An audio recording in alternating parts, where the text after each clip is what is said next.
to do now. Scooby-Dooby-Doo, where are you? We need some help from you now. Come on, Scooby-Doo, I see you, pretending you've got a sliver. But you're not fooling me, 'cause I can't see the way you shake and shiver. You know we got a mystery to solve, the Scooby-Doo, be ready for your act. We don't know that. And Scooby-Doo, you come through, have yourself a Scooby snack. Scooby-Dooby-Doo, here are you. You're ready and you're willing. Sinking down you, Scooby-Doo. I know we'll catch that villain. Like Zoink Scoob, that's no gorilla! Good morning, everybody. Happy Saturday to all of you. In the room is Steve Silva. Where? Amber Ashby Carey. Producer Zach. Hi, how are you? Intern Christopher. Over here, over there, and up there. And, of course, I am Sean Roberts, your host. Together, we are your Weekly Dose podcast. And as always, we're streaming to you live from Orange County this morning and every Saturday morning. And hello, Delmarva Radio on the East Coast. Woo! Good morning, you guys. Yes. Thank you for joining us today as we pay homage to our favorite radio gods, Mark and Brian. If you miss them as much as we do, then you have tuned into the right podcast because we are the only ones who continue on with their amazing radio traditions. And for those who have recently followed us, thank you for joining our family. We are so glad you listened to the show. That makes it worthwhile. Absolutely, man. Well, we got a fun-filled packed day for you guys. Unfortunately, we have to keep it a little bit short because Amber needs to leave a little early, but that's okay. No problem at all. But we'll be catching up with each other. We got Paul Preston in talking about Cobra Kai. We got Beer Talk with Mike and Kay. We're talking about the top haunted cities in the U.S., the most expensive comic books, top 10 one-hit wonders by VH1, and then we have a special guest we're actually be calling Shamu the Whale. I'm so excited for this one. Yeah, it'll be Oh, awesome. Shamu. So don't forget, guys, you can also interact with the show by commenting on our website, yourweeklydose.com. Find us on Twitter and Instagram at yourweeklydose1. Find us on Facebook or email us at yourweeklydose1@gmail.com. Absolutely, Sean. And not only can you download the show for free from our website, but you can also subscribe. Subscribe, you guys, through iTunes, iHeart Radio. Those are our two most important ones. You can also go to Stitcher Radio and, of course, Spotify. Just search for Your Weekly Dose. And most importantly, guys, rate and review the show after you hit subscribe on iTunes and iHeart. Very important. Very important for us. Absolutely. And, of course, our theme song today was the Scooby Doo theme by the great Matthew Sweet. If you have not heard of him, great rock and roll. Matthew Sweet. I just never had heard him do this. Isn't it? It's cool, though. I love Matthew It's very Sweet. cool. Absolutely. And, of course, you can get all of the music that we play here on Amazon.com. Remember, do all your shopping on Amazon to help us because it helps. When you shop with them, it helps keep us on the air. Just go to our website, yourweeklydose.com, click on the banner, and bookmark it. That's the most important thing. And then do your shopping to your heart's content, especially getting the music of Mr. Matthew Sweet. Oh, love him. Great singer, great guitar player, really nice guy. Fun version of that, too. It is. I haven't heard that song in I don't know how long. You want to hear it again? No. Okay. Let's go on. Okay, fine. We got some work to do Now, we all know the words. Yeah. Scooby-Dooby-Doo. Oh, wrong one. Need some help from you now. I was never a huge Scooby Doo fan. I see you. Do you know why? I'll have whatever he's having, Scoob. Because the ghosts and ghouls were never real. I can't see. Yeah. And that always bummed me out. I was always like, damn it, when is one of these things going to be actually- actually We real? got a They mystery. did to solve. become real in Mystery Incorporated. That's true. Oh, yeah. They changed a little bit there. Mystery Incorporated is my favorite version. I haven't seen the new one. I've caught Is part that of it. Was that the island they went out to? What? Mystery That's the first Incorporated? movie. I'm not too sure. That's the I think it's a first little bit movie. different one. I did love that one, like Fire Yeah. Island. You know what? The movies actually were really good, though, too. I thought they did a great job on those. Yeah. But also, there's a new one right now out where it's animation, and it has, like, the Blue Falcon in it with Dynamite, and it shows how Shaggy and Scooby met. Oh, that's cute. Yeah. It's simply just called Scoob.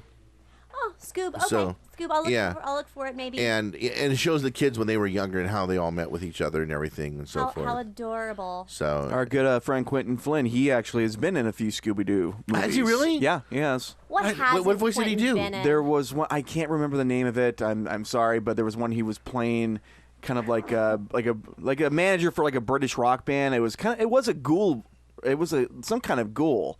Mm-hmm. God, I can't remember. It was called like the rock ghoul or something like that. But yeah, he was the manager for this ghostly musician. In his famous British accent. Yeah, He does of it course. really friggin' well. Actually, he sounds more like this, darling. That's still awesome. Yeah. What's really funny though, if you get a chance, go on YouTube, and our friend, we've had him on the show.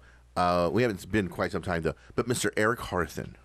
Eric Harthen, okay. Go on YouTube, look up Eric Harthen, Scooby Doo, Mark in the Morning. It is hysterical. Here's that goes. He does a great and fabulous, not only Scoob, but Shaggy. Okay. I mean, he sounds like Casey Kasem.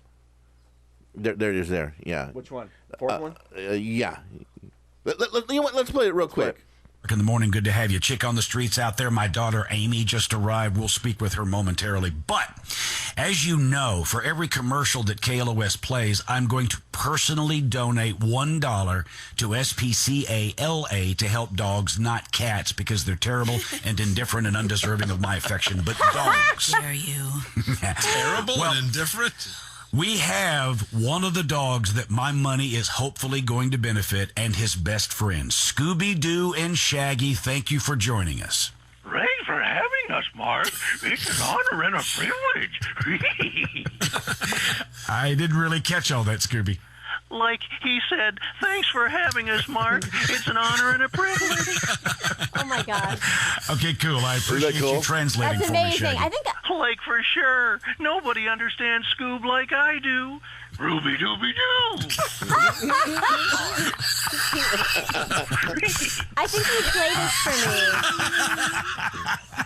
I've actually haven't heard Okay, this. so Scooby, KLOS is sure to play a ton of commercials, which means more cash for SPCA-LA. What sort of things are you going to buy with my money? I'm gonna buy a shiny new collar. Like he said he's gonna buy a new vaporizer, Mark. I'm not sure that's right. Huh? He's going to spend my money on a marijuana smoking device? Like, wow, I'm just translating, Mark. Give me a break. Okay, well, what else are you going to buy, Scooby? A brand new water bowl. He said one of those animatronic sex dolls. I did not say that. Or maybe one looks like Daphne, or he'd even settle for one that looks like Velma. It gets lonely in the Mystery Machine, Mark.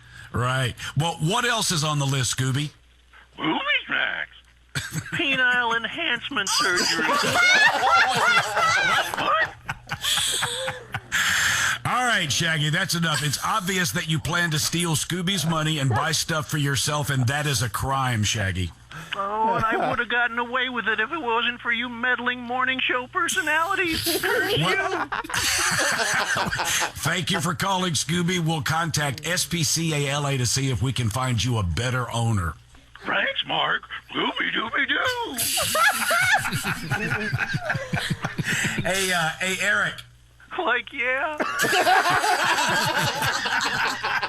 You understand that this is what you do for a living, right? This is what I do. This is a new high water mark. Yeah, high point here. I peaked today. This is it. Good stuff, Eric. My mom is proud of me. Oh, there you go. The great Eric Harthen, man. Oh, my God. And what's cool is that if you need, even a simple recording on your answer machine or something like that or whatever, go to Eric's website. He does all that stuff for you. He does the best Trump impression also. Really? He does really good. Yeah, so go to his website. It's ericharthen.com. Check it out. Listen to all his stuff he's got on there.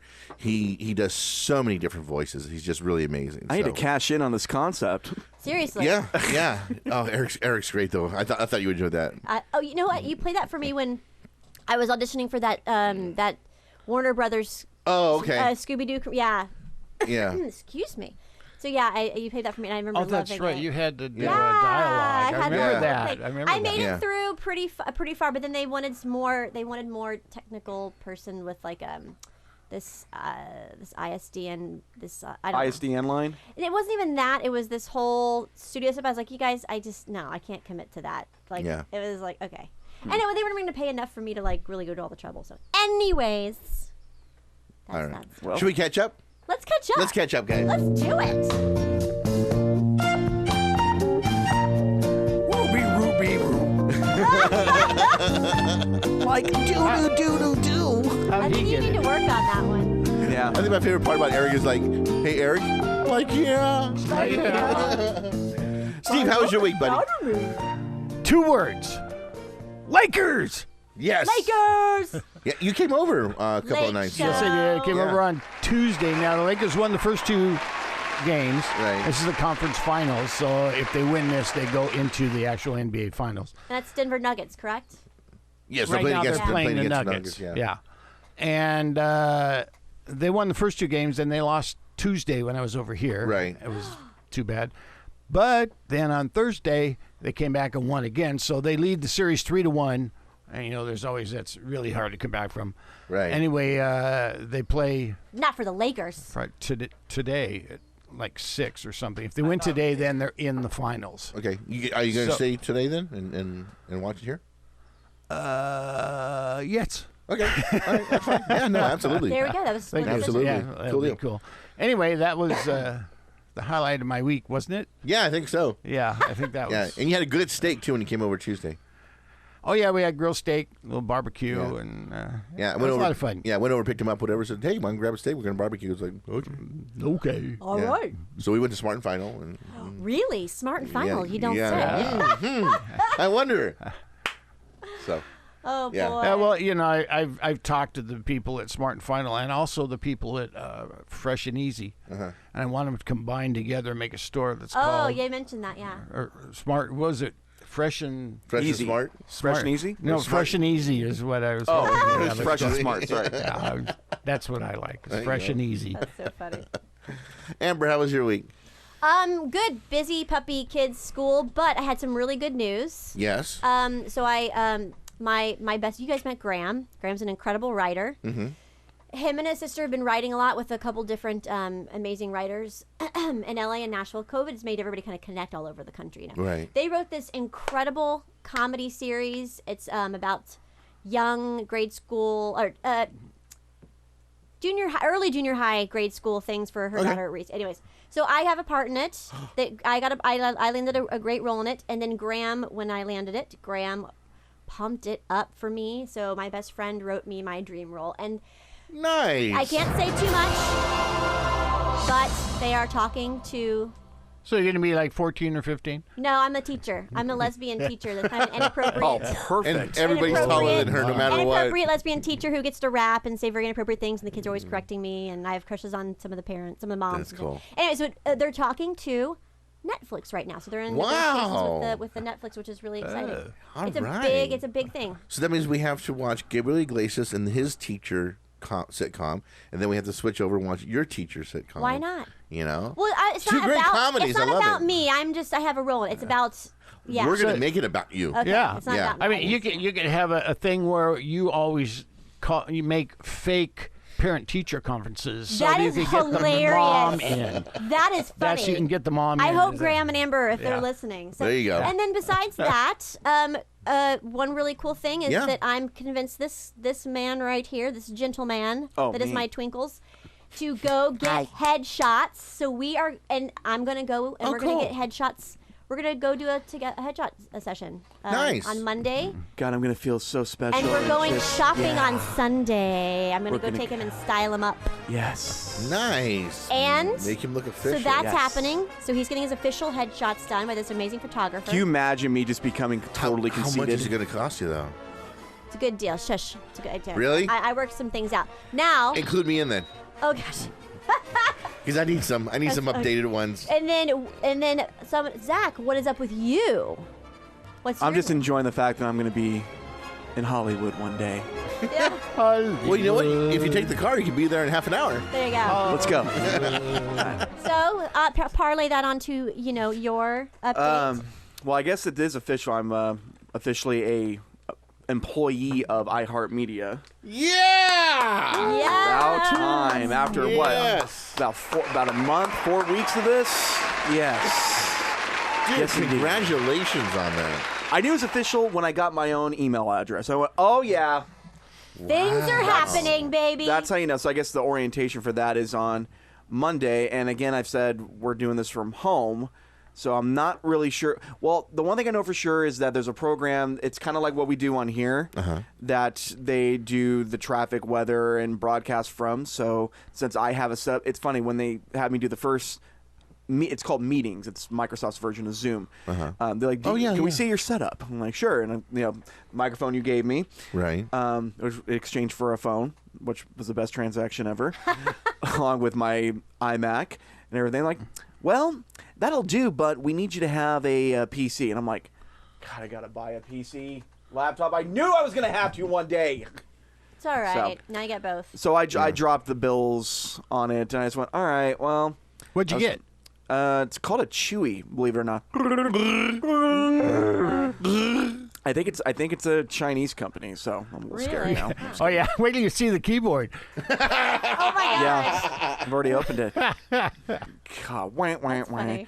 So as far as I know, just orientation's on Monday. I don't know exactly what I'm going to be doing, but I'm not even sure exactly when I start. I've just been filling out a bunch. Well, they've been giving me links to different things on iHeart Media and iHeart Radio to fill out and sign, and background checks and social security numbers and IDs, and I had to be verified through a Zoom session, and it's pretty covert. But that's cool though, dude. I mean, here you are. I mean, after all the stuff that you've done so many years ago, and then you I need the music again. You come in and you. You do it? Yeah, I'm gonna do it. Yeah, and then you step on. Yeah, it's telling me more about me and being our producer. More about me. And you've done some great things here. And which have been fabulous. The head's getting bigger. And his voiceover reels. Let's just talk about that. Yeah. Hi, how are you? With Quentin. And then now. He's with iHeart Radio. He's getting headshots done. I'm submitting him to a bunch of different agencies, man. This is one thing I love about our family. I'm his manager right now. Can you tell? Yeah, absolutely. I'm basically his manager and agent. No, I mean, I'm very happy for you, Zach, and very proud of you. Also, you've come an awful long way for this, and I know this has been a dream of yours to get into radio. Yeah, and by literally any means necessary. I was even willing to go down to scrub the toilets as long as it got me in the building. Which is actually, was Adam Carolla like a janitor or something for K-Rock or a custodian? I don't know, but I know when we talked to Mark Thompson though on how he started, it was where he said, okay, yeah, I'll sweep whatever around, and his first job was literally on Sunday mornings was to literally let the pastors in who were doing, their air stuff on Sunday mornings. Alabama. Praise Jesus, Lord Jesus, Jesus Lord, Jesus is Lord. Because I mean, Marcus from Muscle Shoals. Yeah. So that was his first job, was to let them in, and of course the station manager was family owned at that time. Yeah. So it's like, don't let them in until they pay you. And so once they got, they ask for those favors. And once they got paid, paid, then. Mark let him in, and then he would sweep around, clean up stuff, whatever, and then he would work on his demo reels. Oh, wow. And practice or whatever, because that would gave him the opportunity. And then once you were done, lock up, whatever. I'm just picturing him right outside, inside the studio, the station doors, and it's locked, and he's looking at the pastors, and they're like, let me in. He's like, no, slide that money under the door, y'all. It's all in ones and fives from the parishioners. They're badly crumbled up, like they're shoved through there. Yeah. And if you really want to listen to that, sweaty with guilt. And if you really want to listen to that interview with Mark, it's episode 53, I believe, with us. It was our 1 year anniversary. Wow.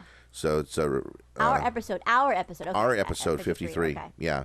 Take a listen to it. It's really, really good. Comes after 52. Yes. Alrighty then. So, You're on Sean. Real quick, yeah. Had a decent week. Actually, I performed again on Thursday. How'd that go? It went a little bit different. It went well. I tried a couple of new songs and everything. So I think I'm going to take a week off, build up the repertoire a little bit more. But I'm listening to people and going, they want to hear more country or more of this. So I just need to grow my repertoire a little bit more, kind of a thing. Gotcha. And but no, man, I did another $50 in tips and everything. So wasn't bad at all. I can't wait till we can come see you. We should do it every night. Yeah, no kidding.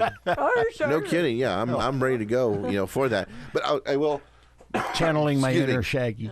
Well, I will tell you this though: standing on a asphalt floor because we're outside, it is really affecting my back though. You need a mat. Yeah, I was gonna say they have those awesome mats you can get. Yeah, I think when I jump on, I don't know, maybe our sponsor Amazon. Really? And maybe order one of those little cushy things. You get a mat with our logo on it. Yeah. Oh, there you go. Don't forget to click our banner. Or better yet, my when logo you shop on it. Amazon. Oh, there you go. Yeah.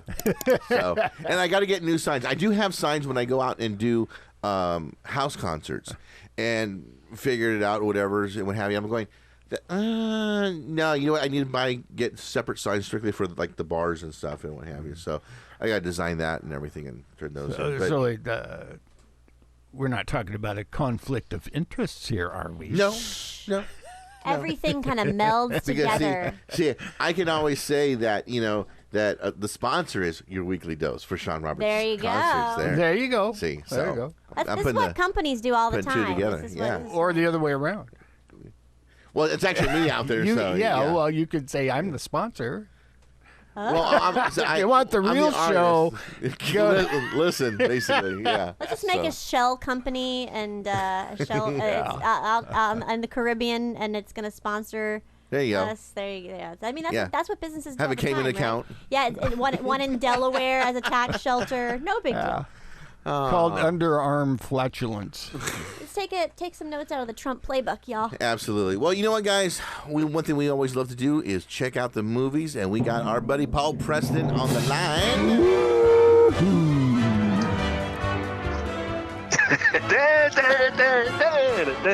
How you doing, Paul? Like, wow, gang, it's going good. Everybody's doing their Shaggy impression. Everybody's got one. Yeah. Pull it out. You know what I'm saying? That's what she said. Anyway, hi. How you been, brother? Gee, it sounds like Paul has a little extra sparkle in his voice. Uh-oh. He always has an extra sparkle in his voice. Yeah, well, I understand there's a new friend in town. Oh, my. There's a girl, Steve. When I saw that, I thought, oh, cool. She's very, very pretty and very sweet. She looks very, very awesome. Corona dating. There you go. It can work, people. There you go. Just don't get the virus. The whole, walk down the Chandler bike path, which is right down the middle of Burbank here, at 7 feet apart, one on each side of the path. Get to know each other.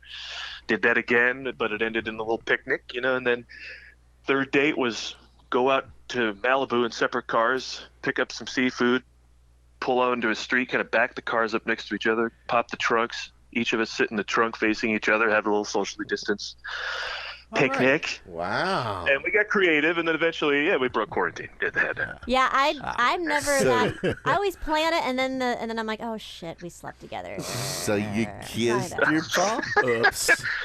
Oops. He's in me. Is that what it went? Is that what it was? Okay. Did you use the French method? Oh dear. Oh, good Lord. No comment. What grade are we in? I just love the fact that he's giggling on the other end of the phone. Well, let's talk about congratulations, Paul. I think that's really good. Thank you. Really I'm not going to continue that conversation, just the tone you took with that question. Creepy. But no, I'm very happy for you, buddy. You and I have had a number of private conversations on this matter, and I'm just very happy that you found somebody, though. Yeah. Yeah, we're having fun, and we're going to the movies. All right. Well, speaking of movies, you said you wanted to talk about something special. What I wanted to talk about was I'm gearing up to see Cobra Kai a second time because it's the best show on television. So in order to do so, I went back and I watched the original Karate Kid trilogy. So let's talk about that. First of all, the first movie, Karate Kid, classic 80s underdog story. No surprise from the director of Rocky, an Oscar-winning underdog story. So everybody can get behind this movie. It's totally relatable. If you don't know the Karate Kid, and do you know the Karate Kid, Amber? Have you seen it? You don't like Scooby Doo, so beginning to worry about it. Oh my gosh, are you kidding me? I grew up. I'm 41, Paul. What the hell? I've seen all of them, yes. Numerous times. Again, when you say you don't like Scooby, I veer off and I don't know what to expect from you. It's just I was always very disappointed that there were no actual ghouls and ghosts. It was very disappointing that it was all debunked. So yes, I grew up watching Karate Kid, and my son loves Cobra Kai, and he actually liked Cobra Kai so much he went back with his dad and watched all of the old Karate Kids, which is pretty cool for a 13-year-old. And he just named our new puppy Cobra Kai. For real. Yeah, so we're in it. We're in it to win it. Good. All right. The respect is back. It is. Thank you. So you begin doubting, that Scooby's a Great Dane. I'm worried. So that's all. I just had to check in on that. But who can't relate to the Karate Kid? You get the kid as a transplant from New York, trying to make it in a new school, dealing with bullies. There's classic story. Now it's New Jersey, not New York. It's New Jersey. Sorry, yes, you're correct. That is correct. East Coast. I hate to correct Paul, but yes, Paul, New Jersey. Thank you. And the movie's not a cinematic triumph, but anyone who brought in any crazy movie tricks with the filmmaking would have taken away from the story and the characters. You just love the characters in the movie. Speaking of which, Mr. Miyagi, an all-time classic. Character, one for the books, and it's actually Pat Morita's performance when you watch all three movies that is the only one that's really consistent throughout the whole trilogy in terms of his commitment to character. The way he acts and behaves, the things he does are all kind of consistent throughout the whole movie. Who doesn't love the classic quotes? I'm sure you have your own. Shout them out if you do, but get him a body bag. Yeah. Leg. I like wax on, wax off. Wax on, wax off. That's what I like. So then, go ahead, Paul. You get into the sequel, and the sequel is better than I ever gave it credit for being. I saw it in 1986. For some reason, I thought it was just kind of soft, or maybe I didn't appreciate how different it was from the original. But rewatching it again, it's great because it just doesn't rehash the same old ground at all. It's not, another bully, another girlfriend, another more school nonsense. That movie risks by doing away with all that. It doesn't rest on anything that worked before. It tries pretty much whole new territory. Pulls up stakes and goes to Okinawa. Paulson, this no tournament, this real life. Yeah, exactly.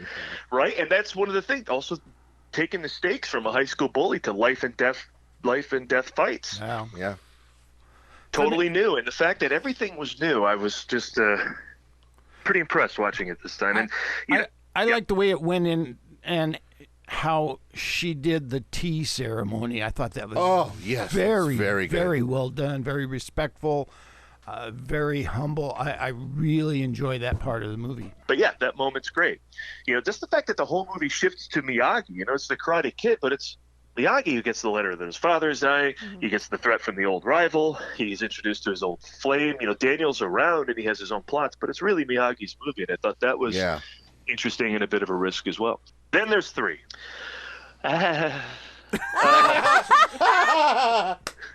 First of all, it got to be comical by the third one. That's in the first 10 minutes, all right, we got to get rid of the mom and we got to get rid of the girlfriend so Miyagi and Daniel can have adventures. So the mom calls, I'm with your uncle and he's dying. I'll be out of the picture for 2 hours. The theme of this, I just mentioned that they took it from high school bullies to life and death. Now we return back to North Hollywood, back to Cobra Kai, back to a tournament. It doesn't feel all that fresh, and it's sort of handled in a ham-fisted way. The stakes are the guys who are trying to get Daniel to sign up to defend his championship at the All Valley Tournament. The goal of the bad guys is to get him to sign a piece of paper. Right. Not exciting. But you see, you know what? That's what as we're talking about this, that's what's interesting about Cobra Kai is you got these 3 movies and you got so much material to write around and bring back and create concepts and storylines. That's why I was telling someone last night, I think Cobra Kai will probably last 4 seasons. The next one's going to probably set up what we know is already coming. Spoiler alert. And then the 4th one will be like the final battle to, pretty much win it all, if you want. Again? Yes, Amber. How many times again? Can you win it? Hey, so win it there's all no limit on winning. And it's going to happen in Reseda, bitch. So back it hell up. Yeah.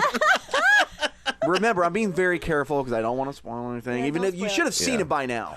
Paul, I kind of agree with you that, the third one was a little weak in that essence, but, because they're seeking revenge on this kid, but it sets up the whole bully thing, a second time, whatever, and then reconnects Miyagi with Daniel at the end, though, I think, and because they have a little bit of a riff themselves, but because Daniel kind of goes astray, but it does bring him back, though, to the basics, and I think that's to me the main theme about the whole thing. And what kind of stones does Cobra Kai have? They folded in Karate Kid 3 into canon. Like, they didn't just dismiss it even though it's crap. It's just like Right. Marvel does with their least exciting movies. It's like, you didn't like Incredible Hulk? Tough. Here's William Hurt. He's going to show up in like 4 more movies. Like they just they did the same thing. They said, we don't care. Daniel's going to have misgivings about joining Cobra Kai, and there's rumors we're going to see Terry Silver. I mean, I don't know. That actor, Thomas Ian Griffith, not good.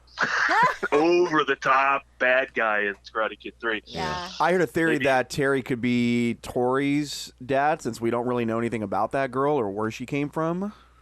Well, there's I've also seen that theory, yeah. Yeah, and then people have also said it might be Allie's daughter too. So, Paul, we just have just a few more minutes though. So, Let me just say, if that's the case, these guys are just like the Skywalkers. Like, there's nothing in North Hollywood that's revolved around 2 families. Anyway, go ahead. Overall, though, your take on Cobra Kai and how these producers and the writers and everything are handling it. I mean, to me, they are definitely keeping it in tradition and know these characters extremely well. That and how they're bringing in some of the old film footage to this new series as well. It's a must-see show. First of all, they have an entirely different tone than the previous 3 I just mentioned. It's older, it's rougher.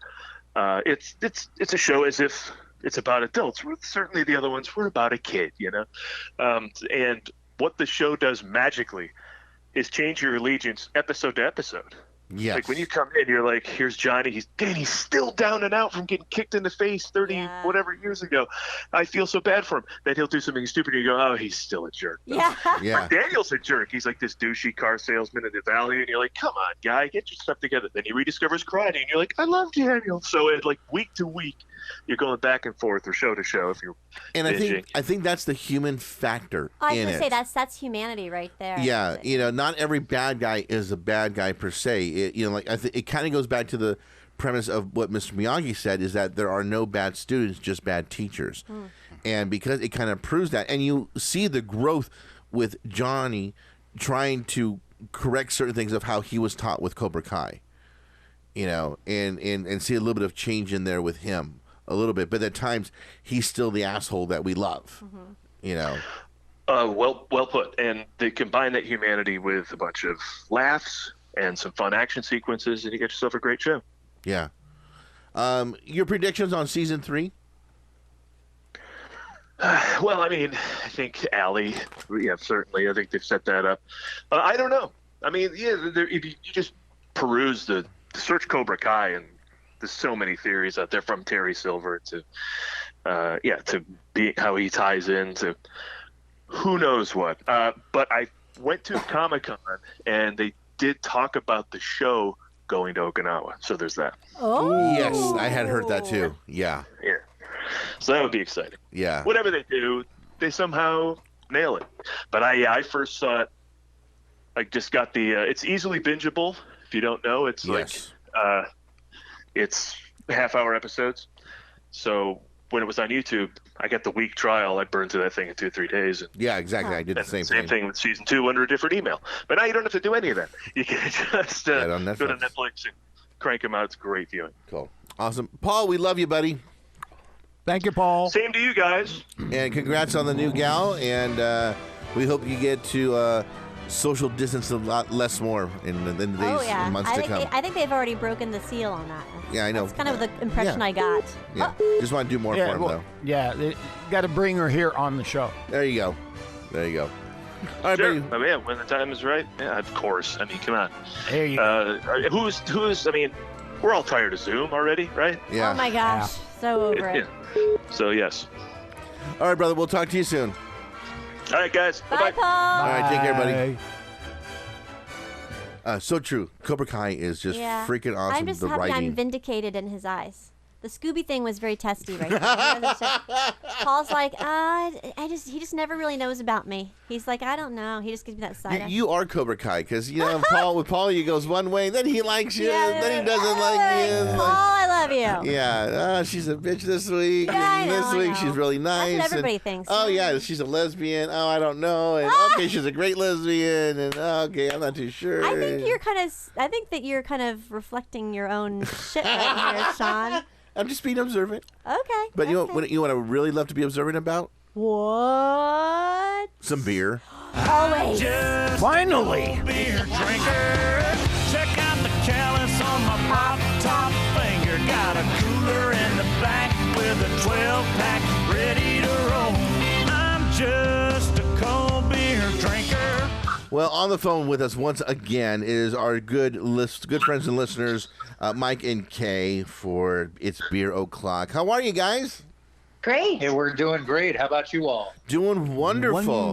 We were talking this morning about how every other week is another beer reason. Yeah, open up a beer day, drink a beer day, have a beer day. Beer in a can day. Beer in a can day, hold a beer day. Yes. Smell a beer. Yeah, exactly. we make stuff up now. And, seriously. you got some good ones. I'm writing them down. Keep going. All right. Stand next to a beer. Think about a beer. Yeah, exactly. Hey, well, you know what? The reason we need to drink a beer today is to congratulate Zach. So good job, man. Yes, there you go. Yeah, we'll do some toasting later for that. Well, thank you. So what you guys got for us today? Well, we thought about with the recent death of RBG, maybe now would be a great time to celebrate women in brewing. It's Love this concept. Yeah, maybe a lot of people don't know it, but brewing, there's a wide world of women doing a lot of great things in the world of brewing, and they have been for a long time. So just like your wife, Kay. Yeah, I thought I'd give it over to Kegs and Canines to talk a little bit about some of the history involved before we go into some tastings. Sure, absolutely. Go ahead, Kay. Okay, and let me tell you, I had so much fun researching as I got my nerd back on. So, Yay! Women brewers were originally called brewsters, and brewing dates back to 7000 BC, which was a female occupation, which was a natural outcrop of gathering and baking and all that sort of stuff. But did you know that the Vikings only allowed women to brew their ale? Mm-hmm. And women in the Viking era actually owned their own brewing equipment, unlike other things that were either community or male owned. Well, you go, girl. And that during the Renaissance eras, images of the brewsters included frothing cauldrons, broomsticks, which were hung outside their doors to indicate the availability of their ale, cats, which were used to chase away mice, and pointy hats that they wore so they could be seen above the crowds in the marketplace. Yes, witches and beer, baby. Oh, wow. Yep. They were brewers. They were. Yep. Didn't know it was that. during this period that up to 200,000 women were prosecuted as witches. And there is a good sense of speculation that many of those were the brewers. Yeah, isn't that was a pretty big mistake. What the hell were those men thinking? Hey, if she floats, then we know she's a witch. Oh my God. And it was during the industrial age that men pushed women out of brewing, and brewing became masculine because men realized the commercial and financial gains of brewing. And so women were regulated to being barmaids, pub operators or owners, bottlers, or secretaries for brewing companies. And once again, men fucked it up. I'm scowling. I'm scowling over here. Yeah. So, it gets better, Amber. It does. So it wasn't until about the 1960s and 70s that women started entering back into brewing. Yeah, they but did. There are a couple of studies. There is the largest, most recent study was two in 2014. One from the Auburn University that said that 29% of brewery workers were women. Wow. And that of the consumers of craft beer, 32% of them were women. And that percentage is still fairly current today as a study in 2019.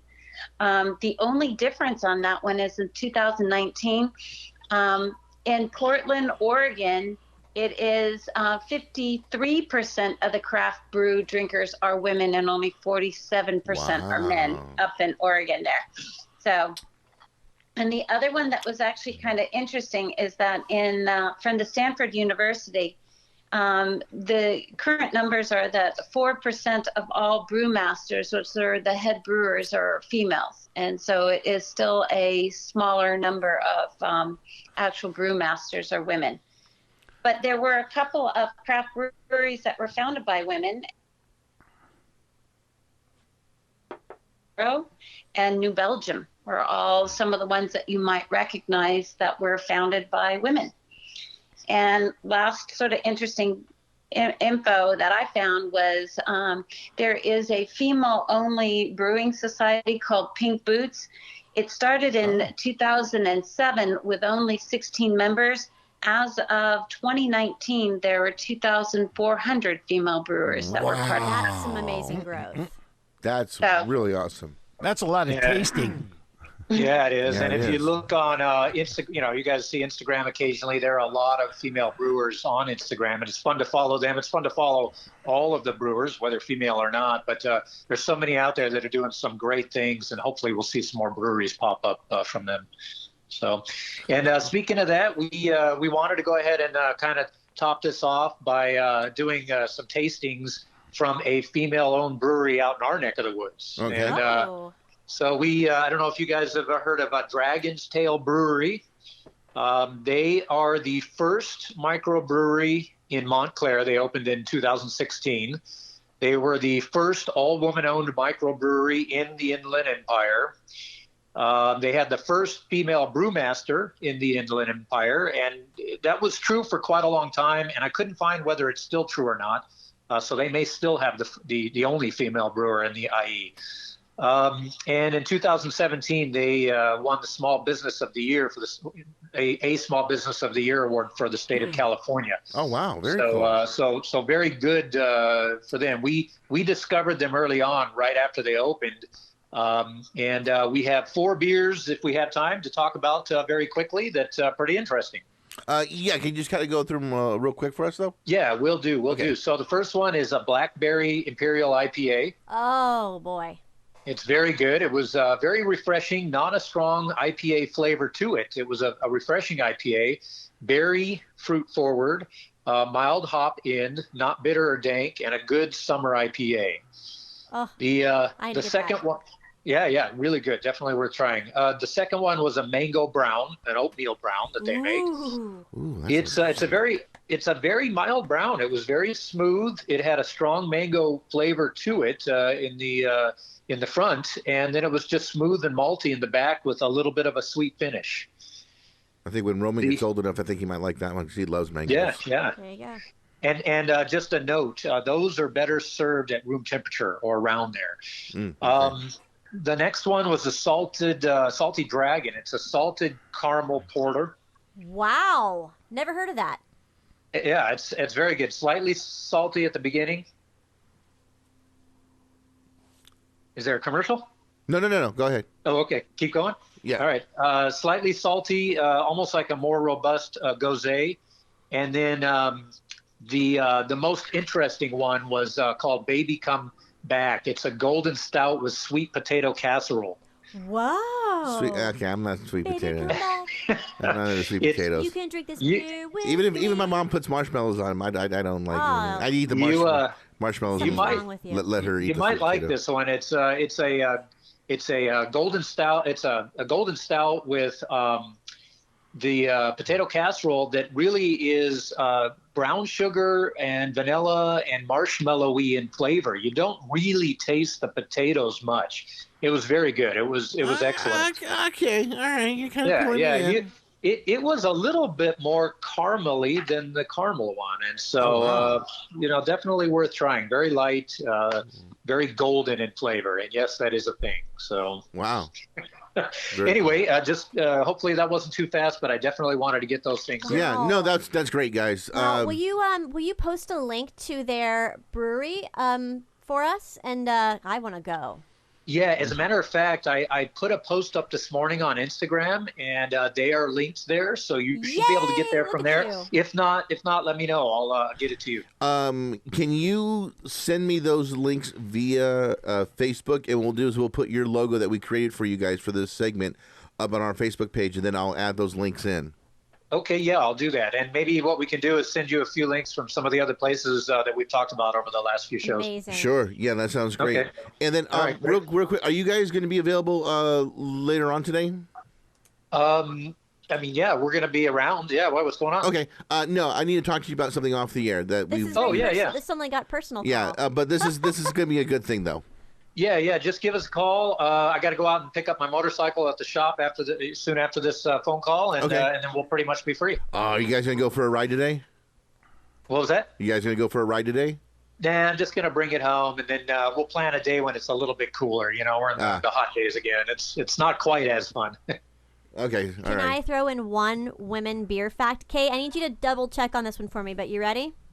Yeah. So when England, when all the white folks in Europe colonized Africa and India, they were sending the beer right across, and it would get very hot and it would explode.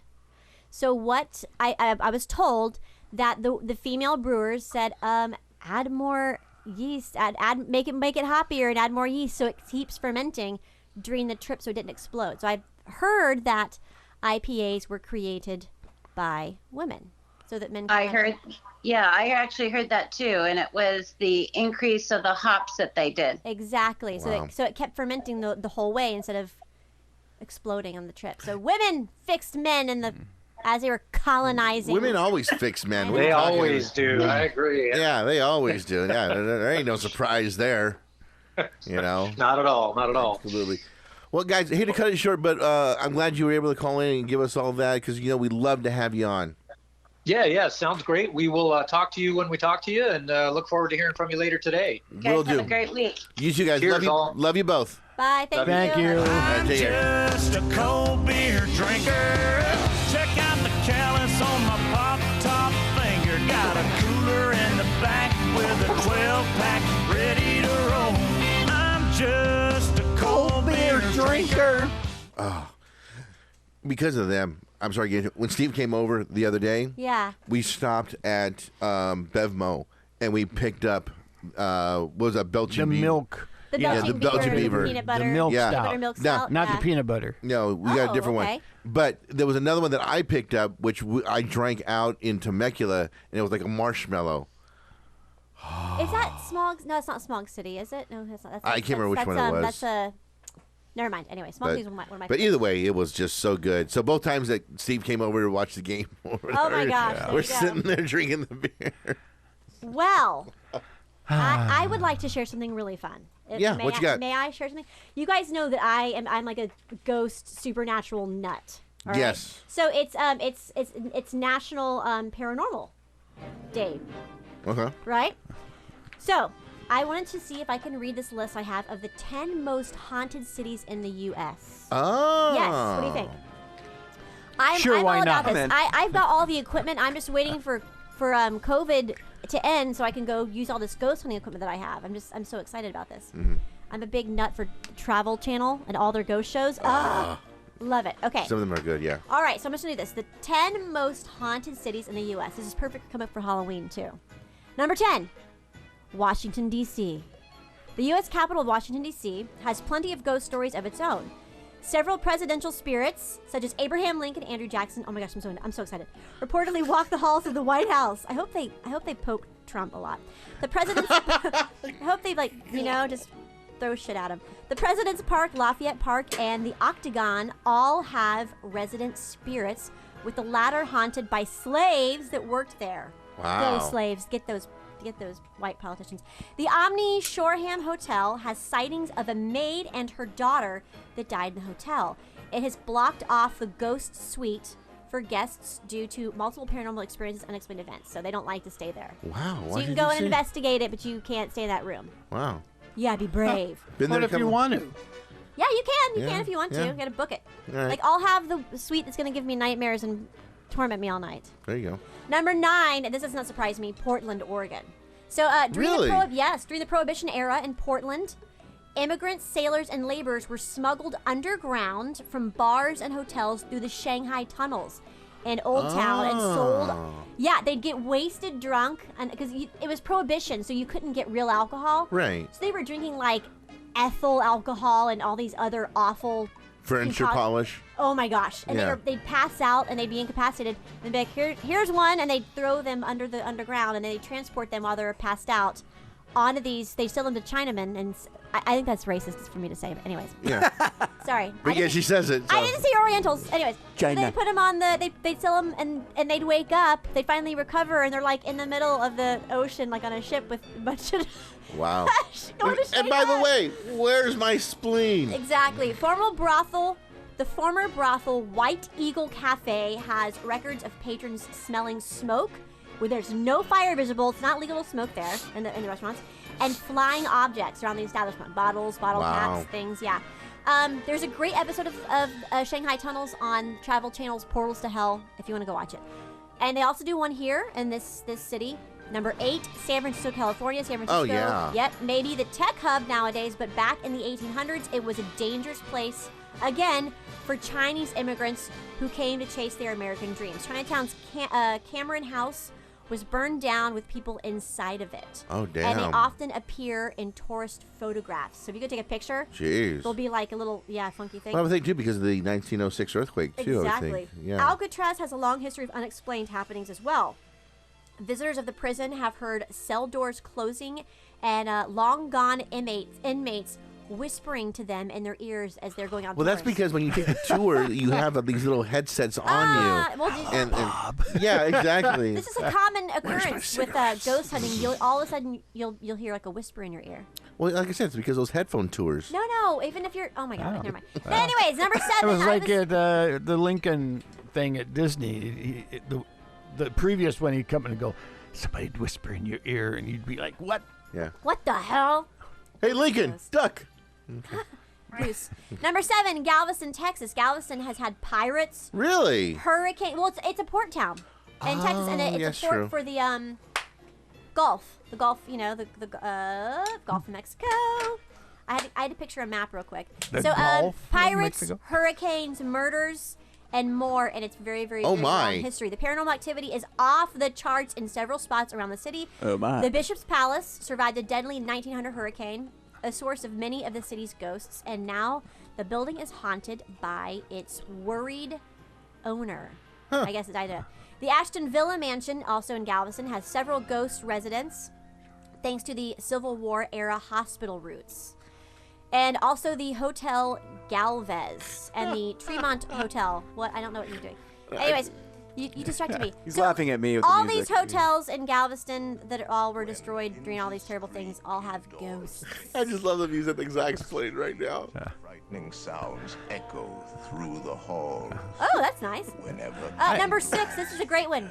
Charleston, South Carolina. Oh, yeah. So, I mean, that's a former heavy slave in Civil War. Civil War, yeah. Era. Yeah. So the Civil War and the city's long history with pirates also have made it a breeding ground for ghosts. Ghosts breeding. That's interesting. Strange events, apparitions, residual energy. Downtown. Running around. How do you think we got Casper? Yeah, exactly. Oh, gosh. Yeah, baby And he's ghost. a friendly ghost. He is. Downtown Charleston's Battery Carriage House Inn has many reports of ghosts standing over its guests' beds while they are sleeping. Okay, that's freaking. That is. That is freaky. Yeah, ghost watching you sleep is a little creepy. What if it gets in bed with next to you? That's a common thing too. If like a ghost just snuggles up next to you. Well, yeah, I've heard that people have gotten or experienced ghost sex. Yeah. And stuff Oh, and, yeah. They snuggle up in bed. I've seen like videos of this where someone's sleeping and all of a sudden the sheets like rise. Yeah. Can you pay money to go watch? That's. I mean, I'm sure it's on YouTube somewhere. You can find it. Yeah. I'm sure it's already on your phone somewhere, Steve. Yeah. I don't want to see your. I don't want to see your Google history. Also, okay, so, in Charleston, Civil War era soldiers around plantations and slaves, all those kind of things we said. So, I want to go. I've never been to Charleston and done all that, so I definitely want to go. Number 5, Chicago, Illinois. Okay, so I lived there for a while. Of course, the gangsters, Al Capone, Chicago's Prohibition era mafia. Excuse me, please. So the era mafia city has plenty of ghosts lurking around the city. Multiple crime scenes. Yeah. And hiding spots where murders were committed, like ghosts are just hanging out. That makes sense. That totally makes sense. Yeah. Nowadays, visitors can experience screams, apparitions, or machine gun sounds at Clark and Dickens. I just love that name. A lot of action there. So, and then also the Congress Plaza Hotel. You can go and experience an Al Capone apparition that happens very often. A lot of people have pictures of it and stuff, yeah. You talking to me? Number 4. You talking to me? Yeah. You talking to me? I don't think that's Number 4, Who's he talking Gettysburg. to? Gettysburg. Dress. Oh, yeah. wow. Pennsylvania.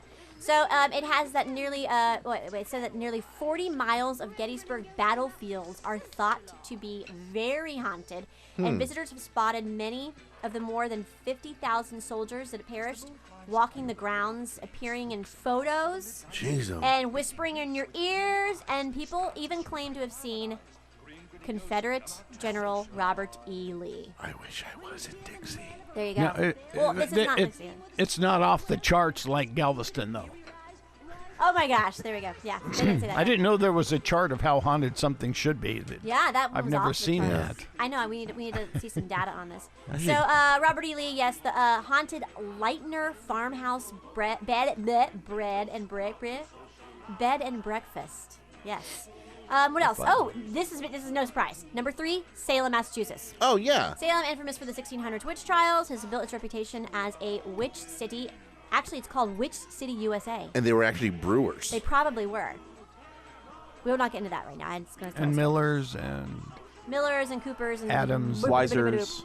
The city is said to be haunted by the 19 executed witches, and around the town you'll see them as apparitions, and you'll hear whispers again. Whispering is a huge thing. Ghosts like to whisper. And let's see, the historic house of the Seven Gables Mansion and the Howard Street Cemetery are both places to go. Wait, did you say House of the Seven Gables? Historic, yeah, it's called House of the Seven Gables Mansion. I didn't know that actually existed. That's a real thing. I didn't know that. Wow. What's that from? It's a book. It's a book, and there's a movie, The House of the Seven Gables. Nice. Okay, it sounds very creepy here, definitely. Number 2, no surprise, I've been there, I have done this, it is very, very real. New Orleans. Gotta get some Nolans ghosts. So they say that on Halloween, the line between the dead and the living is thinner and thinner every year. In New Orleans, you're not far from the dead, from the dead, as the city cemeteries hang above ground all year long. I've done this. I've gone to cemetery tours and experienced some really cool stuff. Wow. I even did a vampire hunt. Really? Yielded nothing. I did not find Brad Pitt, nor did I find Lestat. I was very, very bummed out. So no Tom Cruise. Nope, none of them. So I mean, look at New Orleans. We've got slavery. We've got pirates from colonial time. We got voodoo. All the wars that were fought there, and most recently, Hurricane Katrina has yielded lots of ghosts and apparitions of people who died in Hurricane. Mostly up on that overpass. Yeah, oh my gosh! Walk on and the then freeway. also, I haven't been able to go here, but I really would love to go. Marie Laveau's house. She was a very evil slave owner who tortured her slaves, performed surgery on them, did all kinds of terrible things. So her house is crazy haunted. Probably made him eat sweet Oh wait, potatoes. no, that's Marie Laveau was never mind. Moving on. I think that was the voodoo lady. But anyways, the house that she lived in. Yeah, so the cemeteries, where am I at? Number 1, the top most haunted city. I'd have to argue about this with New Orleans being the top city, actually. It's Savannah, Georgia. Oh. Sorry. Oh, I yeah. jumped the gun. No, I was too late. Savannah, Georgia. Wait. What is there it? we go. Savannah, Georgia. Got it. There. It has cemented its reputation as a haunted city. Visit the Mercer Williams house to see the history behind many of the on-site murders of dead ghosts. Yes, thank you. Savannah's ghosts come from colonial and Civil War times, from slaves murdered to murdered soldiers. A large part of the city sits on Native American burial grounds. Oh, wow. So it's got some... So you got a mixture of everything. Got some vibrations. Yeah. I would say I'm surprised that Nashville isn't on this list because, man, I lived in Nashville for years and I experienced some weird shit. And it's also... Well, there's some weird people in Nashville, so... Well, I mean... I'm surprised. I know, I've gone through that, too. There's some weird people in this room. I'm surprised Dana Point isn't on that list then. Oh, from... when we were hanging out down Oh, there. my gosh. Oh, stop it. Hush. She was We're not going to talk she was about... talking to ghosts in the bathroom. Mute Steve's mic right now. We're not going to talk about that. So, yeah. Nashville's also a major Indian burial ground. Well, that's cool. Civil War battles and plantations and... That's the list. Well, I've got a couple of things for you guys here. Tell I thought us. that'd be interesting. I came across this article, and I couldn't believe some of the prices on these things here. And I'm going, man, if you have them somewhere, you find them somewhere, pick it up and make sure it's in great condition.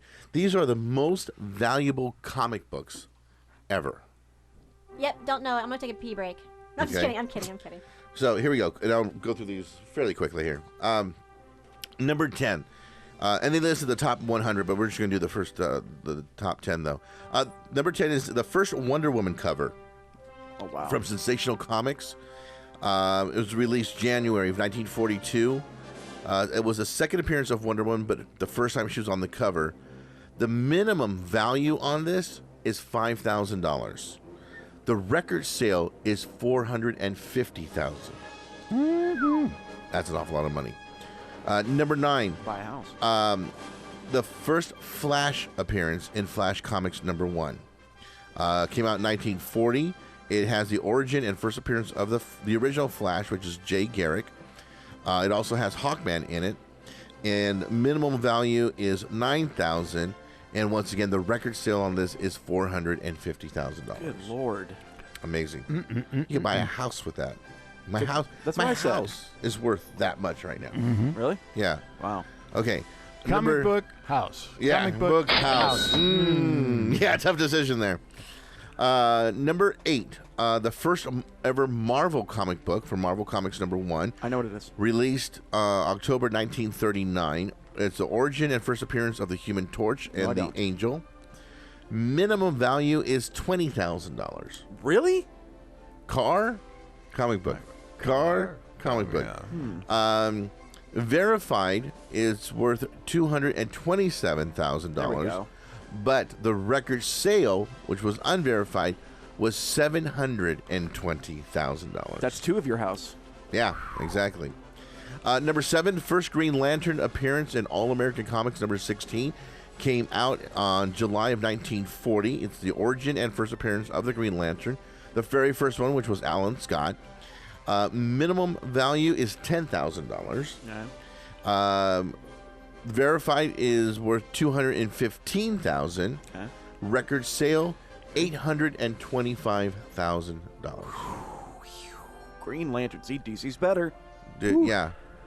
And I still like the one that Ryan Reynolds did. I thought it was pretty good. I did too. I don't know what they gave him the crap about it for. Yeah, but it's funny in Deadpool when they make fun of it. Yeah.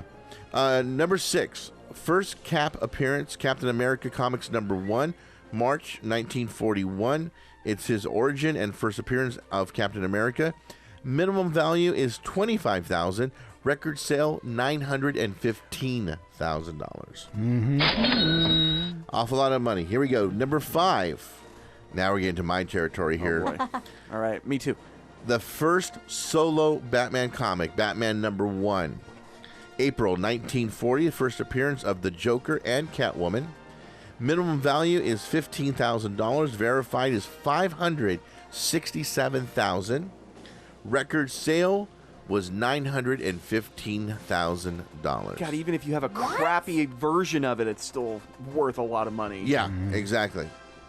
Number 4 was the first Wonder Woman appearance in All-Star Comics. Number 8, it came out in December of 1941. It is her origin and first appearance. Minimum value was $10,000. Record sale, $936,000. That's a huge. These are all have very large, low to high. It's Yeah. Like, it's like, Well, the condition of comic Yeah, and that's just through the years condition is of the it. difference. And one celebrity who is really big and who has invested in comics is Nicolas Cage. He has a tremendous, Really? Huh. yes, a tremendous amount of original first run comics, so that are worth in the millions. good for him. Yeah. Okay, that was number 4. Number 3, the first solo Superman comic, Superman number 1, came out in June of 1939. Minimum value was $25,000. It sold for $456,000. However, the record sale, $1.5 million. Man, buy 4 There of your it houses. is. What? What kind of math did you take? Never mind. I don't know. the kind that's getting me through college. Leave me alone. There you go. Okay, number 2, the first appearance of the Batman. The Batman. In Detective Comics number 27, came out in May of 1939. Minimum value, $100,000. Minimum? Minimum value, $100,000. Verified has sold for $2.1 million. Record sale, $2.8 million. There are people that have no food in the world. Sell a comic book. There you go. Oh my gosh.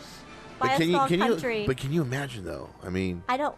Would you keep it or would you sell it? I would hold on to Life it. is strange. Humanity is strange. I'd hold on to it for about 10 years, have it go up, and then sell it. You know. And it's one of those things where you can just frame it and just look and go, I know you got my back if I need you. Yeah.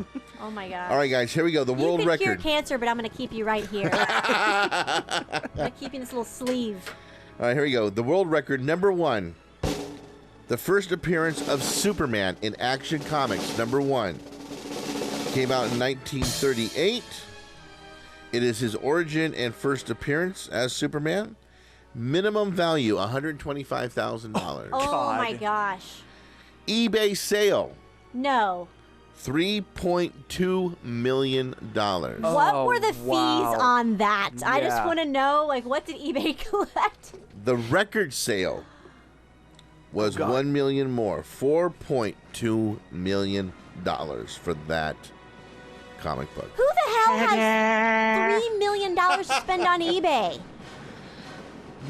Does your PayPal account even hold that much? It can. What? I think all of your televangelists could afford that. Oh, yeah. Please help me, Lord Jesus Christ. I need a little baby Jesus. Lord I Jesus. need you to get me that little comic book there. I've always wanted. I love Superman. Superman's like my God, just like you're like my God, and I want to be on my God right now. So I need to raise me $104.2 million. Jesus is Lord. Lord is Right. Maybe they keep it in their, like, 10th personal jet. See, you don't need my help, Steve. Right in I the know. cockpit by their privately paid The privately pilot. Sorry, I'm making it up now, but I think it's true. You never know. All right. One other thing I got for you guys, too, I thought would be kind of cool was it's National One Hit Wonders Day. And, of course, you know, there's so many things. And when you do a list like this, of course, it always kind of says, I don't know, what about this song? What about that song? It always brings up some little bit of controversy. This is done by VH1. Okay. So they did the top 100. We're going to just do the top 10. So this one came out in 1983. 99 red balloons floating in the summer sky. Panic bells, it's red alert. There's something here from somewhere else. The war machine springs to life. There you go. Opens up one eager eye, focusing Okay. in on the sky. Okay, you know, it's a good one. I don't know why I hate this song. Le Finance. It's annoying. It's kind of annoying. It just seems but you- stupid to me. Yeah, it's annoying. You can't stop listening to it, though. But like, it's like And it's the I kind of like the was it the Dutch version or whatever when she sings German. or German? Luftballons. Yeah, Yeah. I think it's kind of cool too. So It's like a potato chip you don't really All right. want to eat, but you can't stop here's eating one that it. was very annoying back in 1991 to the point that even Weird Al Yankovic did a parody of this one. Oh boy.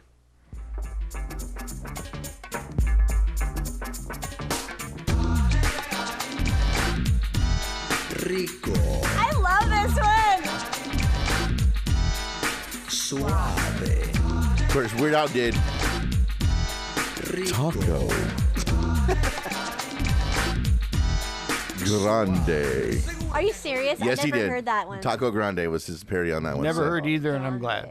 That Rico Suave thing was a huge It was. hit. I got a The funny video- story to tell you afterwards about that. Video about on that. MTV, that video was huge Yeah, too. and he was a good-looking guy too. Yeah, he was. That's why. That's the only reason why. So that he was was. Geraldo. All right, 1985. It's gonna take. This is one of the best songs I think.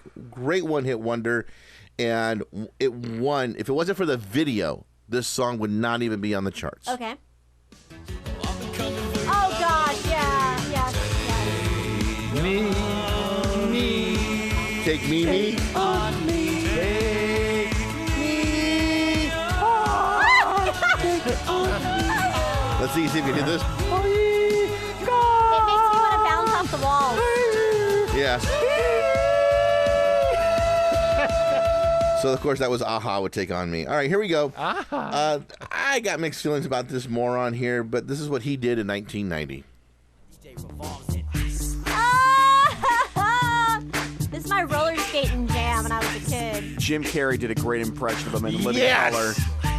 Yes, he did. Oh, so funny. If you get a chance, look up Jim Carrey, Ice Ice Baby, or Jim Carrey Vanilla Ice impression. It is so good. Oh my gosh. And my favorite part is when he's like dancing or trying to do the Rain Man or whatever, and his shoe Flies flies off. Oh my It gosh. is so good. Didn't he have a kid with Madonna, or did they just date? I don't know. Something like that. I don't know. I should Google this. I doubt it. Sounds right. No, they did. All right, 2000, 20 years ago. Okay. 20 years ago. Oh my 20 years gosh. ago. It had to do with our canine friends. Oh yeah, here we go. Let the dogs out. God. Kill me now. Let the dogs out. Let the dogs out. I don't know, but put them back in the kennel. That's all I have to say. Somebody, that's always a wedding song. Ugh. Like a wedding. It's somebody's song, I don't know. At the reception, they always play the. Oh God. Yeah, and actually, that is like out of all the top 10, that is like the most recent one that hit the top 10. Really? Everything else is older. Okay. Here we go. This one goes. Matter of fact, Weird Al Yankovic did a parody on this one as well. This goes back to 1982. Oh yeah.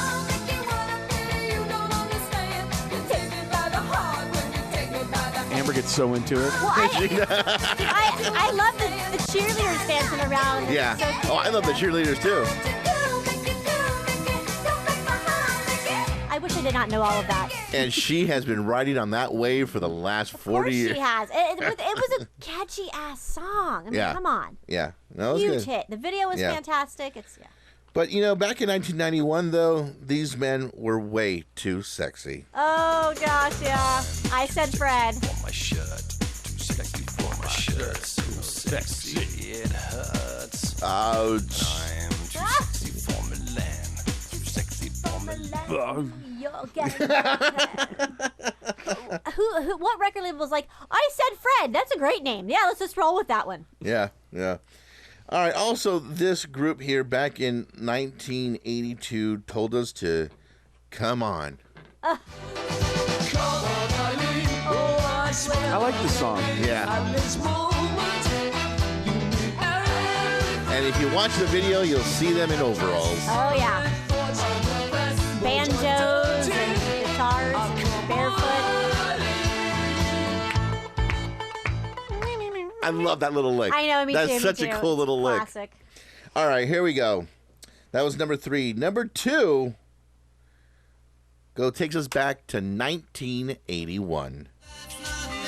Oh yeah. Who is this? This is called Soft Cell. What is it? Soft cell. I love soft cell. Okay. Like soft cell, New they were Order. They were in a straight yeah. jacket and they put them in a soft cell. Yeah. You don't They like actually it? had another one, which was "Where Did Our Love Go?" That was actually the flip side to this. The yeah, B-side of the that- B-side to that one, that and that actually 45? did a pretty good. Took him on a good trip So on it's that not one really too. a one-hit wonder then. Yeah. So, but of course, back in 1993, if you want to do any kind of dancing, Here, I'm getting ready. oh shit, here we go. Okay, play it. All right, here we go. Oh my God, she's actually doing it. Jeez. Oh boy. Headphones and everything with tea in hand. Yeah. I didn't know which one it was going to be, but I knew I would know the fucking dance. Shaking her tushy and It everything. could have been that, what's that one? Oh, shit. When Gino and I were bandits at Knott's Berry Farm, during the summers they would have live entertainment every night out on the Calico Square. Yeah, I remember those days too. And Yeah. Dusty invariably always played this, and everybody danced. Dance, yeah, the Macarena. and they told us as bands, go ahead and join in. You know, so we had to do it. It was like, oh. There is nothing more funnier than working at Knott's Berry Farm, and here you are supposed to be this rough, tough cowboy. You know, you got a gun slinging on you. Doing the you know, Macarena. Doing the Macarena in front of everybody. or any other kind of line dancing. And of 'cause you course, look they'd like always go, oh, and look at the bandits. The bandits are joining in. And it Oh was like, my gosh. God. Yeah. We'd turn To have around seen and look that. and look at us, and then there we are, all going. dancing or Macarena. whatever. Oh God, Yeah, so you fun. know what? I thought it was going to be a little bit of a little bit. There were some good I was ones on like, the list. You yeah. could have literally. You said 1993. I was like, it could be like 20 songs. Yeah. I was ready for any dance. I was ready for any dance. I'm telling you. Mambo number 5. Yeah, exactly. Oh, good job. Good job, Randy. I remember that one very well. Great songs. You know, but yeah. So I mean, you can disagree, you can agree, whatever. But those are the top #1 hits. And again, this was done by. That's it? Yeah, by VH1. No There pina could have been- colada? Oh, No. yeah, that's surprising. Oh, Again, my. I thought we that only, was like... Well, remember, we only did the top 10 though, so there were 100. And- Why would it's that not subjective. be It's in the top 10? subjective. It's very subjective I because, would like to know the Billboard numbers on all of this. and maybe that's why Yeah. VH1 went through this because I mean, even look at what Tommy Two Tone's Jenny. What's interesting about all of these is they all have a great hit video. So I Yes. wonder if that's tied to the VH1 thing, because, you know, VH1 was... Yeah, all that could be. stuff. Yep. Could be. Toss it. Toss it Oh, in the got trash. that one in. Done. Toss it. Could be. I got that one in. Swish. Yeah, baby. Everyone, get your papers to the next section, please, in the class. Oh, I just wanted to throw in a little hello there, Delmarva Peninsula and area around Richmond, Virginia, where today it's cloudy and rainy and 75 degrees. What It's would rainbows we in do without Steve's But- weather updates? I Exact- actually but- love them. Here's the I do. kicker. Here's the kicker. The humidity is not 96%. Ew. Oh. I do miss that smell though in the East Yes, Coast sometimes when it's it's that- like when it's balmy out. Yeah. All right. You know what? Zach memories was of going to that. do something. Right? Zach's going to do something real quick, Steve, and then tell us what the weather is one more time in Delmarva. Okay? Okay. It's, All right. Wait.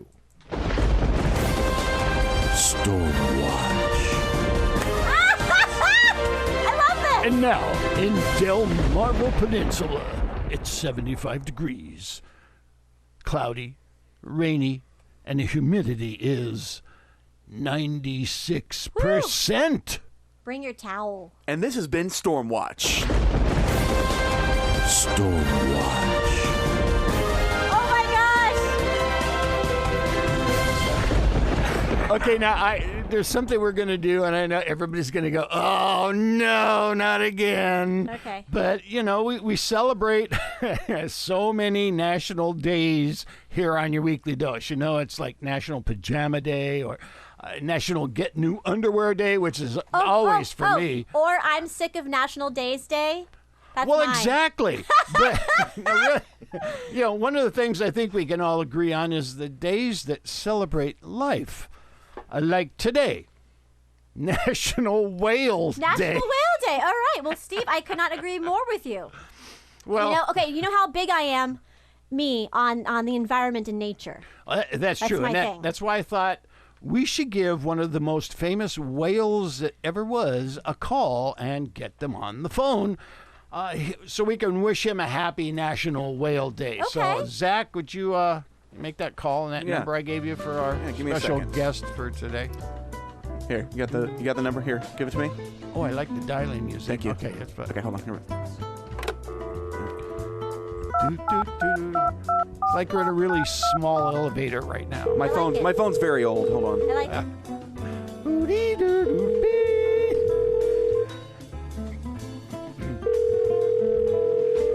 Must be busy. Hello? Hi, Shamu. Yeah, who's this? Shamu, this is Steve from your Weekly Dose podcast, and Amber is here with me, Oh, my God. too. Hi, Shamu. I'm sorry, but I'm not in my holding tank right now. I'm actually doing a show right now. But if you can, you can leave me a message at the sound of the whale noise, and I'll get back to you as soon as possible. Oh, man. Well, Dang it. I guess we should leave a message. Or I should say, whale, we should leave a message. So, okay. Hey, Shamu, this is Steve from... Hey, I'm just kidding with you, Steve. I'm really here. Oh, my gosh! What's going on, guys? My trainer told me that you guys are going to be going to call me, so what's going on? Ah, what a scamp. Well, we found out that today was National Whale Day, and we thought, what better mammal to call than one of the most famous orcas in the United States, and wish you a happy Whale Day. Well, thank you, guys. I really appreciate that. That's very sweet of you. Yes, and Shamu, I was wondering, while we have you on the phone, could we ask you just a few questions about whales and orcas? Oh, sure. Ask Awesome. me anything. But just to let you guys know, you guys don't have to call me Shamu. What? Oh, really? Why not? That is your name. Well, Shamu is just my stage name. Wait, you have a stage name? Yeah, my real name's Mike. Oh, my gosh! Really? Yeah. I mean, the real Shamu died back in 1971. Oh, no. Then Dave took over for about 10 years, and then after Dave it was Mitch, and then Sam, and then Ron, and then Susan, and then finally I took over 12 years ago. Oh, my gosh, I had no idea. Especially, to find out that an orca named Susan was Shamu? Well, you humans can't even tell us apart, so no harm, no foul. Oh, my gosh. Okay, well, Amber, do you have any questions for Mike? Yeah, so, I know that orcas swim in pods, but how do you guys choose who your, pod leader is? Oh, that's easy. See, we have a matriarch, which means that whoever is the biggest, maddest, most obnoxious bitch in the group becomes our pod leader. I like it. Are you saying that a female is chosen to be your pod leader? Yeah, it's kind of like having a Mexican grandmother, but without the chocolate being thrown at you all the time. How do you know about the chocolate? Dude, come on, man. I live in San Diego, right next to the border. Hello. Oh, That makes yeah. sense. Well, Makes sense. I know through the years there have been some times that, sadly, a killer whale has attacked a trainer. Dude, the word killer is in our name. Come on. We have teeth and we go after sea lions. Anybody home, McFly? Come on, hello. But I think the whale that you're talking about, Steve, is this one guy named Tequilicum. That dude was just whack. Well, Shamu, what makes you say that? Well, look, he was taken away from his mom when he was 2. So that right there is just wrong. But then he was raised by 2 of the meanest ladies I know. We're talking biker mamas here. And then he was put in the small ISO tank, so it was only natural that he would end up snapping like Donald Trump at a press conference when he gets caught lying. You know what I mean? Plus he never took his meds. Oh my gosh. One time I saw a video of some orcas and they ate a pelican during the show. Oh yeah, I remember that. Boy, that pelican was a pest. Always landing in our pool without even asking. Hey, asswipe, the Pacific Ocean is right over there. Go hunting for your own food. I'm not going to let no pelican upstage me during my show. I earned the right to be hand-fed. Dirty pelican can't even do any tricks or anything. Oh, gosh. So, Shamu... It's Mike. Oh, okay, sorry, Mike. Yeah. Mike, many people feel that keeping you in captivity and making you perform tricks in a show is it's very cruel, and that you should be set free and put back in the ocean, and that we shouldn't, have whales in captivity. What's your take on that? Are you kidding me? Yeah. There's sharks in that ocean. Big sharks. You're going to need a bigger boat kind of a shark, Plus, there's jellyfish and stingrays. We know those things will kill you. It went after that crocodile guy from Australia. Screw that. Put me back in the ocean? Have you lost your mind? So you don't agree with those who think you should be set free? Look, normally normally we orcas live about an average of 30 years for the guys, all right? Look, you stay single, you stay away from the fatty fish and exercise, sure, we can live up to 50, 60 years in the wild. But those females, oh, God, boy, look, they live an average of 46 years. And we all know how women are, don't eat this. Why are you eating that seal so late at night? You already had 100 pounds of mackerel. And then in the wild, they can live up to 80 or 90 years old. Sure, some of us can live a little longer in the wild, but who the hell wants to hear that old woman constantly yelling in their blowhole? Not me, mister, no way. 3 meals a day, and then at night I'm after all the shows you get to dine with me? Look, while you have your dinner, I'm having my dessert. Sure, I'll do a few tricks for the easy life, and besides, I heard you human females get paid for tricks that you do, so let's not call the kettle black here, okay? Oh my gosh. Okay. Well, let's just change the subject here a little bit then. And let's talk about some of the most famous whales in history since it's National Whale Day. Maybe you can tell us some of the inside information about the other whales, like some sure, ask some away. dirt. Yeah. Okay, well, let's start with the fictional Moby Dick. Oh, good one. What fiction? He was a real whale. Moby was a great guy. That book was actually in a biography. What? I had no idea. Oh, sure. It's a shame that they called him Dick. I mean, just because he was a sperm whale doesn't mean you should call him Dick. But I must say that Moby Dick does sound better than Moby Horowitz. After all, who would read a book about a whale named Moby Horowitz? Oh, sorry. Okay, yes. Sorry. I was thinking about Horowitz still. So, okay, what about... That or Dick, one of the two. Yes, what about Old Tom? Oh, my great-grandfather used to run with Old Tom. Yeah, helping the Australian whalers catch those damn baleen whales. My great-grandpa told me a lot of stories about Old Tom helping and protecting crew members who fell overboard from the sharks, protected from the sharks and everything. Yeah, of course, now his bones are on display in a museum in Australia. Oh, my gosh. Do you know how he died? Remember I told you about those old ladies and how they used to nag you to death? Oh, yes. Well, there you go. Yeah. He got so tired of nagging that he beached himself at age 45. See, that's one of the reasons why whales beach themselves. It's not some big mystery of why we do this. We know why. It's to get away from those old broads. That's why. Okay, here, last one. Free Willy. Oh, that's good. Free Willy. His name was Kyoko, and what an asshole. Oh, yeah. I mean, look, he started off as a Shamu in San Antonio. Then he moved to Florida because he wanted to be a big star and everything or whatever. Next thing you know, he got this new press agent, Marty, who greased a few palms, and boom, Free Willy. What a joke he was. He didn't even try and do half the tricks we do. But, he did become a star. Well, they did make 4 movies. Well, yeah, that's because he got Marty as press agent and his manager, Bernie. Look, like I said, his fame rose after those two guys. And, look, who isn't going to like a story about a kid and an orca befriending each other? I mean, look, it worked for that little piece of shit Flipper on that TV show, right? But Kyoko was smart. He made it.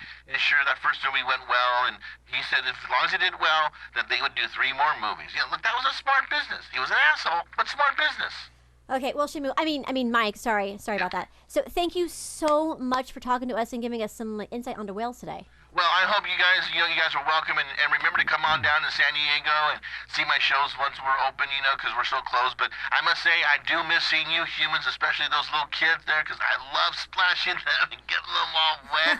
So that way their parents have to go buy some souvenir clothes from SeaWorld, And shit, we've been doing that count for you guys from Shamu since on you humans for the last 50 years. I can't believe that you guys are so followed for that. You guys never learn. It's just so good. I love it. Well, thank you again for taking our call, and once again, happy Whale Day to you. Oh, thank you guys, and hey, I was wondering something. What's that? Styx tickets? Well, we'll see what we can do for you. All right, Stay okay, on the cool. line. All right, guys, take care, and thanks for Bye. calling. Bye, Mike. Bye. What a friendly whale. Well, it's Shamu, Interesting. I mean, hey. He's on all those antidepressants, He's a whale of a guy. He is. He's a whopper. Whale of a tail of a lo ba da da. That was amazing. That's like the biggest star I've ever talked to. Well, he's a friendly guy. He is. Should we play the game? Good old Mike. And now, ladies and gentlemen, boys and girls, the amazing game show that's spreading across the nation and spreading faster than COVID-19. What? Too soon? No. Quiz me! Oh. Quiz you! You. He had a I was on Steve's vibe right there. He had a good thing going there for a second, then he kind of just... It's was okay. It was funny. Question number 1. Yay!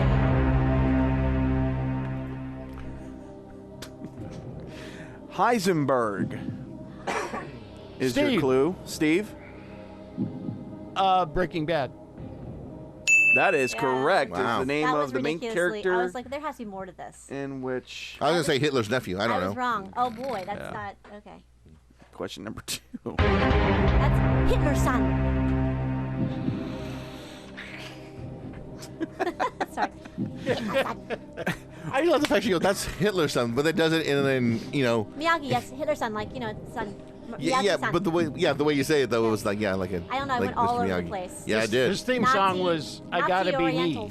Which Celtic pagan festival is the celebration of Halloween associated with? Oh shoot! Oh, I forget the name of it. Oops. Sean. Yeah, Sean. Day of the Dead?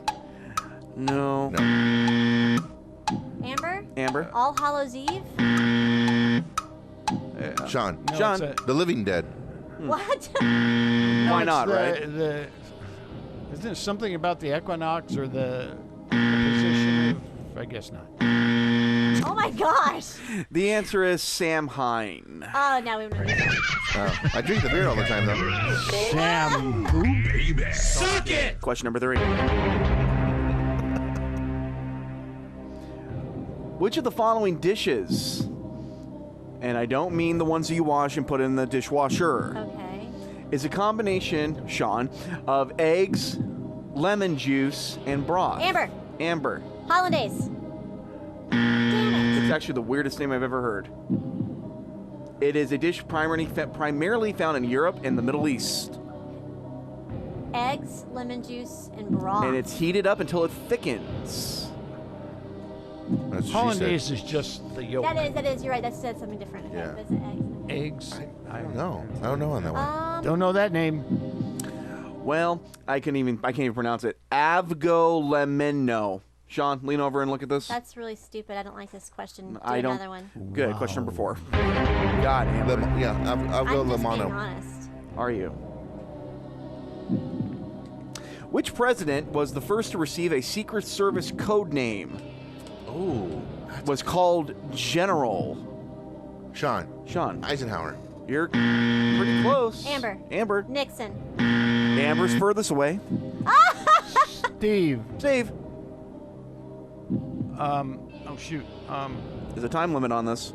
The general. Oh my God! I can't think of his name. Oh my God is incorrect. Amber. Amber. Truman. That is correct. People were growing in that neighborhood, so I got it. Even though he was only a captain in World War I, he was called General. At least he wasn't a bone spur draft dodger. Correct. Question 9.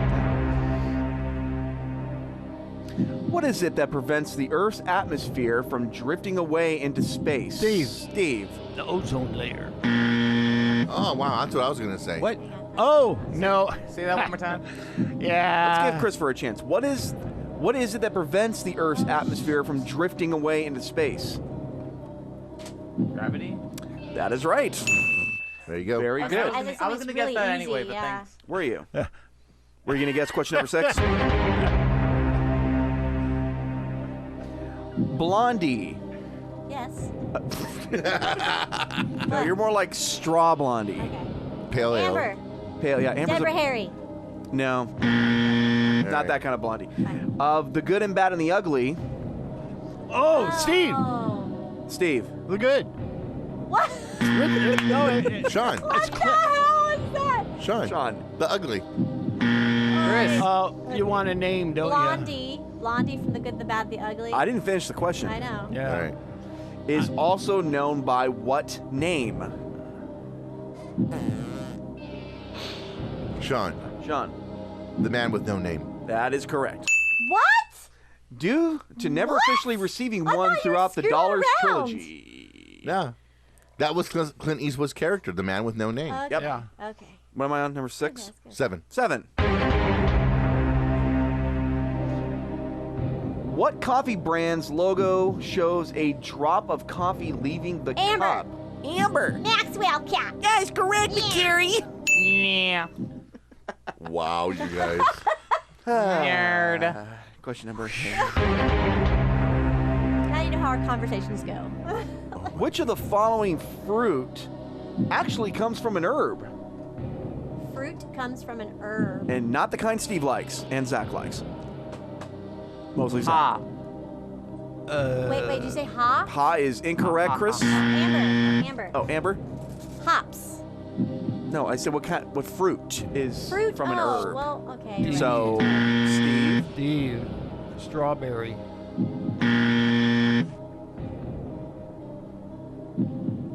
It's a very specific color as well. Oh, man.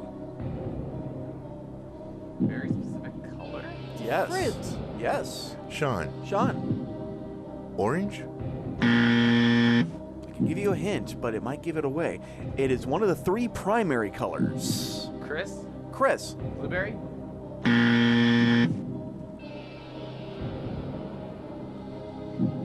Goes great in cereal. Steve. Banana. That is correct. Oh, really? Yep. What? The plant which produces bananas are actually herbs, not from trees, since they are not composed of wood. Question number 9. Wow, I didn't know that. They are a big, leafy, weird thing. I didn't know we could learn things in this game. We do, all the time. It's weird, right? We do. The Beatles released their first UK single, Love Me Do, in what year? Sean. Whoa. 1964. Oh.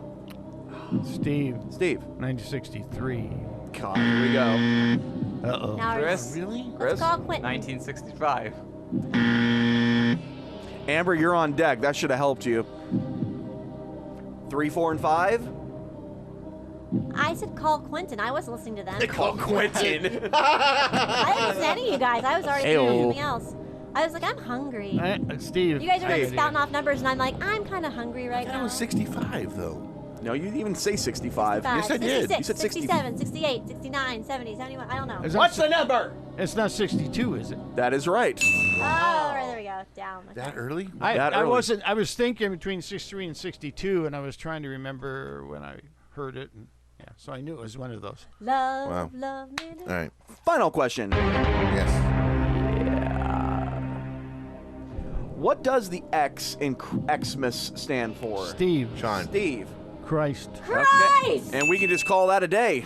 There we go. Scooby-Dooby-Doo, where are you? We got some work to do now. I like saying, instead of saying Christians, I like saying Xtions. There you go. Xtions. I'm a triple X-tion. Oh my God. I don't think those two go together. Want to bet? Pope says you got to do it. No. Oh my God. All right, guys. Hope you enjoyed today's show. Our website is yourweeklydose.com. Facebook page is Your Weekly Dose. Twitter and Instagram. Find us on @YourWeeklyDose1. You find me, Steve, on Facebook at it's simply Steve Silva, and on Twitter at SilvaLining69. Oh. And you can find me on the Facebooks and the Instagrams at my name, just Amber Ash McCary. McCary. And I'm on Instagram at Zombie Mel Gibson. The two of you sometimes just crack me up. I know, it's ridiculous. I love it. 2 Twinkies in a pod.